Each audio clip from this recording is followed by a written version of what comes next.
Dan Illman, Mike Beer taking a look at race number 8 at Woodbine on Saturday. It's the Grade 3 Royal North. We're going 6.5 furlongs on the E.P. Taylor turf course. Let's take a look at this field of fillies and mares. And the number 5, Play the Music, just beat 5 of these rivals, but did it on synthetic in the Whimsical last time out with a very good trip in a race that went to closers. Really good trip in that race. Also looked really good winning that race, Dan, even though it was on a different surface. They have, the 5 and the 7 as the 2 morning line favorites. I agree, Dan. I think they're both well spotted here. They're both really good fillies.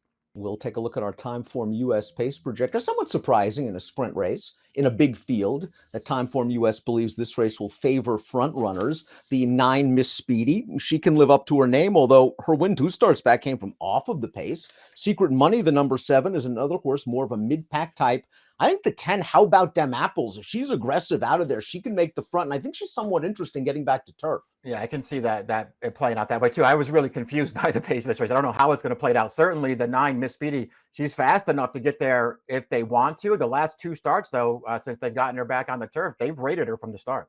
Peacock Lass is the number 1, and she has enough tactical speed to work out a trip in the second flight. That's where Timeform US had her, and she finished second last time out in the Whimsical. Again, it was a race that really was featured a fast pace. It went to closers. She got up for the place. She's run okay in her prior turf starts. I wonder if she's slightly better on the synthetic, but she's only tried turf twice, and she ran okay 2 back at Keeneland. Yeah, tough call as far as the surface switch goes. It seems like she's okay on turf anyway, Dan. I guess we'll find out a little bit more about her here. And if you do believe that she's fine on this surface, she's going to be a really good price in this race. I thought she ran okay 2 starts back. I didn't love her out of that race, but she ran fine in there. Suggests she handles the grass. The 2 is Baby No Worries, also coming out of the Whimsical. She came from next to last to end up in a dead heat for 3rd. It was a good effort in her Woodbine debut, but she just has no early speed whatsoever. And if you believe, like Timeform US does, that the pace projector, the pace situation will be 180 degrees different than last time, she could be in trouble. Yeah, it seems like the setup in this race is probably not going to be there for her. I don't like her running style. She did run okay last time to get a share at 3rd, and she was wide off the turn in that race too, but just outrun once again. If she's outrun against this field on a totally different surface for her, it's not like she has great turf form overall. I mean, it just feels like there's tons working against her. I wonder if the 3, Dolce Soppressa, used the Whimsical as a prep in her first start back from Gulfstream. She came up to dead heat for 3rd that day. She's run well on turf in the past, especially at Woodbine. Personally, I think that's her surface. Yeah, I won't disagree with that. I thought, I'm with you. I thought she ran okay in the Whimsical anyway. They were content to rate and sort of wait till the stretch before they started their run there. Nothing wrong with that performance. I can see her being better on turf. In particular, those 2 wins here, sprinting on turf 6 furlongs at the end of last year. Man, did she run well in both of those races. It's weaker fields, and this is going to be obviously tougher for her, but she's so lightly raced, Dan. If this is her surface and she moves forward in here, she could be there at a price. And she seems pace adaptable as well. Yeah. She was able to be close in one of those turf wins sprinting, and I think that's what she wants to do, and she's going to get an opportunity to do it on Saturday. I think Blind Spot's a little bit of a sleeper in this race, Mike, because she was one of the pace horses in the Whimsical, right there at the top of the stretch, and then just got inhaled by the closers. I wonder if that track was just a little bit too fast for her, and if you want to hold, just draw a line through the race 2 starts back, it was her first start since September, so perhaps she's dirtied up a bit with some speed. Yeah, and a horse that they've only sort of recently come back to sprinting with her too, Dan. I mean, they spent a lot of time going longer distances. Maybe she's just better sprinting. I mean, listen, her Whimsical, there are enough ways to excuse it, mostly, in my opinion, just because she was wide from an outside post.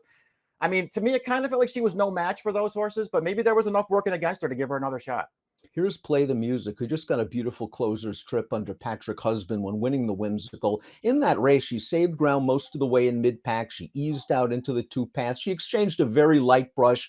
She split horses. Yes, the trip is good, but the best part is the final 1/8 of a mile, where she just creates a lot of distance between herself and her competition. This was an impressive stretch run, and she's done good work on turf as well, arguably even better work than what we've seen on synth. Yeah, I think this might be the best race she's ever run that we're watching right now. Good trip or not, she smashed that field, and it was on basically again switching surfaces to the all-weather, but her turf form is really good. She seems like a handy horse to me. I think she can get any kind of trip. I mean, she's won going 5 furlongs. She's won around 2 turns on the grass. I don't think you have to worry about the distance of this race or the surface of this race, and she comes off of a really, really strong performance. Awesome Treat rallied from out of it to win on turf at Keeneland 2 starts back, going 5.5. They ran her in the Whimsical. She broke from the inside post that day. I wonder if maybe that affected her. She just doesn't have a lot of speed, and she couldn't make up late ground last time out. They're going to ask her to make up late ground here. It might be too tough of an ask, although I do think turf is fine for her. Yeah, again, another horse who they don't run her on turf very often, but the two times that they've tried it with her, she ran pretty well in both of those races, including a huge upset 2 starts back at Keeneland. We'll see if she gets the right trip in this race. She'll be a big price again. If you're not a fan of the Whimsical or the local horses, Secret Money's one of the horses for you because she's faced very good company in the States, is a graded stakes winner at 6.5 on the turf, and is coming out of a good performance in the Unbridled Sydney, a race where she ran into Overcharged, who's one of the fastest horses on the buyer scale in all of North America this year.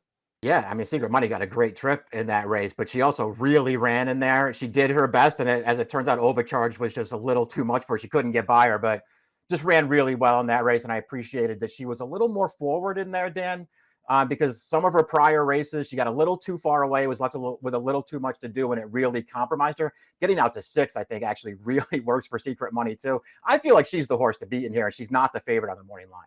Star Candy is up next, and we're going to watch her most recent effort. This is 5/8 on the synthetic. This is pretty good work, Mike, because she has a lot of work to do inside the 3/16 pole. And not only is she going to get these two horses in front of her, she's going to win going away. Now she has to prove she's a stakes horse. Exactly. Moving up in class in here, but another one doing it off of maybe the best race that she's ever run, Dan. A really strong finish from her in here. We'll see what kind of trip she can pull. We'll see if she can up her game just a little bit as she takes on some tougher horses. To me, she's far from impossible. 15-1 on the line. While Miss Speedy, the number 9, finished behind Secret Money at Churchill Downs last time out, I just wonder if she didn't care at all for that yielding turf course. Her race 2 starts back over firmer ground at Gulfstream. That was a really nice effort. She did get a fast pace, but she had to rally from out of it going 5. Never easy over that hard Gulfstream surface. And as you saw in the Timeform US pace projector, she can get closer to the pace if necessary. Yeah, it'll be interesting to see if they decide to get aggressive this time because, again, those last 2 starts, they didn't go forward. I know she got bumped at the start, too, back at Gulfstream, and that had something to do with her being off the pace. But last time, they just rated from the start. 3 starts back on the all-weather in that grade 3. They just rated the break with her and took her off. So feels like they were trying different things. I think they can go forward. I liked her win 2 back a lot. I actually bet her in the Unbridled Sydney last time. I thought she was interesting. She finished last. So there you go. But I don't know. I think she's better than that race suggests. How about Dan Apples finished behind Play the Music a couple of times down in Florida over the winter. Her most recent start was a synthetic second level allowance, and she was just involved in a very fast pace that went to closers. The 4th finisher came back to win with a 90 buyer on synthetic. I think she's better on turf than synthetic. I think she might have an easier time up front. It's all about whether she's good enough. This is probably the toughest field overall she's ever faced. I was concerned that maybe this would be a little too tough for her and then you throw in the outside post, and I guess that could work against her too. But listen, Play the Music. She's been right there with that horse a couple of times already. That horse is going to be a much shorter price. Let's take a look at our top picks for the Royal North. Mike, I like where you're going with the 3-horse in here, Dolce Sorpresa. I thought that was a useful race off of a short layoff for Josie Carroll, a very good trainer. This horse can be pace adaptable, and it should be a price. Exactly. And I like her getting back to turf, Dan. I think there is an argument to be made that she's better on the grass and she can get the right trip in here. Same super different order for us. Play the Music beat these horses last time out on synth. She's pretty good on turf.